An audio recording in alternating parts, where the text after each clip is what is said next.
your lower intestines, the lining of your lower intestines it absorbs nutrients from food.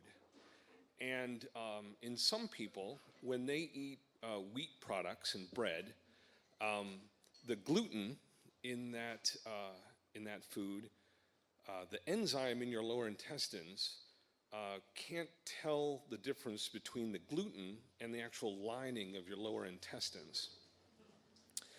And that condition is called celiac disease, and it affects about 1 in 100 people.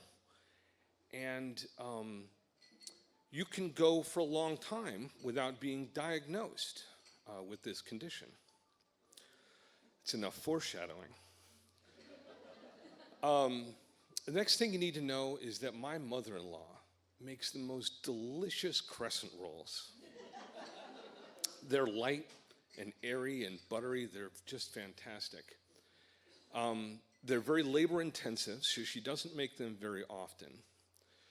But one Thanksgiving, we went back to visit them in Ohio, and she had made a mountain of these things. And over Thanksgiving, I proceeded to indulge in many, many crescent rolls over Thanksgiving dinner, as well as stuffing and a few beers while watching the game. And went to bed feeling a little bloated, but okay. Woke up the next morning to catch our flight back to the great state of Washington. Not feeling so hot, but we got to make our flight. Now, our flight is from Columbus, Ohio to Salt Lake City. We board the flight, not feeling much better. And we take off and proceed to hit turbulence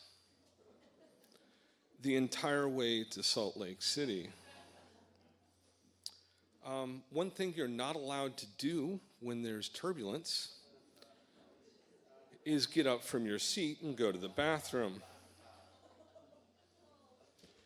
So for about 4.5 hours, I'm clenched. Upon arrival in Salt Lake City, we were sitting about as far back in the airplane as we could. So I did hustle into the bathroom in the airplane once we landed. Didn't get much relief. Spent about the whole layover in Salt Lake City in the bathroom.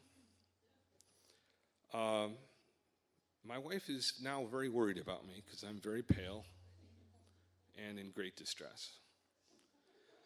But we got to get on that plane and go from Salt Lake City to Seattle. And she's concerned enough that she wants to know if we should go to the ER in Salt Lake City. And I'm like, no, don't want to stay in Salt Lake City. So we get on the plane. And as we board the plane, take our seat, they've closed the doors, getting ready to leave. And I go into a convulsion. I'm clenched up in my seat and I'm shaking. My dear wife is losing her mind. I come out of the convulsion and immediately throw up. And the caring, kind flight attendant who's sitting right behind us says, I can't understand why people get on airplanes when they're sick. That bitch. And also the reason I avoid Delta for as much as I can. We arrive in Spokane, actually, get to Spokane, and immediately go to the ER, where they do a CAT scan because they're freaking out over these convulsions. Nothing. My brain doesn't show anything on the scan anyway. And so they send me to a GI doctor, and sure enough, that's how I got diagnosed with celiac disease. There's one too many bread rolls.